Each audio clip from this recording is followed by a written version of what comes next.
In our digital world, advances in technology have completely changed the way we access and share information.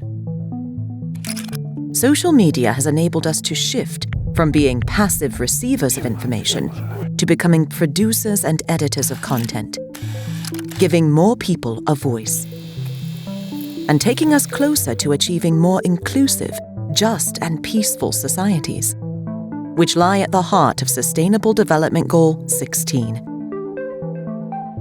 But there are also growing concerns around the use of social media as an instrumental platform to spread harmful content, such as hate speech and disinformation. This has had significant impacts on conflict dynamics and peace. For instance, in 2018, Facebook recognized that the platform was being misused in Myanmar to fuel division and incite offline violence against the Rohingya people. More recently, following the riots at the US Capitol building in 2021, Twitter and other companies suspended Donald Trump's account, arguing there'd be a risk of further incitement to violence.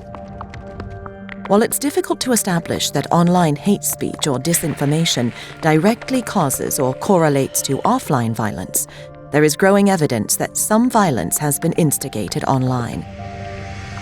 Every second, more than 10,000 posts are shared on social media. To moderate this huge amount of content, platforms are using a mix of automated and human interventions, and increasingly relying on artificial intelligence to detect hate speech and disinformation. But social media platforms admit they have limited capacity when it comes to training AI in minority languages, or having trained human moderators who speak these languages. What this means is that content moderation cannot be applied universally, and incitement to violence and disinformation can spread faster in developing and conflict-prone countries, where there are already political tensions. Another issue is that we cannot bar every hateful word or piece of false information without taking local context into account. For example, in most countries, a dog is just a dog. But in some places, the word dog is used as a derogatory term to insult a specific group of people. If we rely on AI alone to take down content, a lot of legitimate and legal content will also be removed, with a chilling impact on freedom of expression.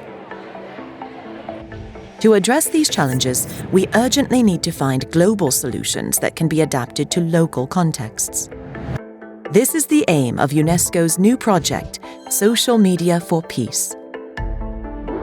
Launched in early 2021 and funded by the European Union's instrument contributing to stability and peace, the project is being piloted in 3 countries: Bosnia and Herzegovina, Indonesia, and Kenya. In each of these countries, UNESCO is investing in research to analyze how harmful content is circulating and consulting with communities that are most affected. We're also mapping how these issues are being addressed by local authorities and social media platforms through community guidelines and legal regulations, bringing together multiple stakeholders, including tech companies, researchers, civil society organizations, media, and peace-building communities. The project will use the research findings to help define solutions that can effectively curb harmful online content at a local level. Lessons learned on the ground can help to drive stronger global solutions and promote the use of social media for peace in every country across the world.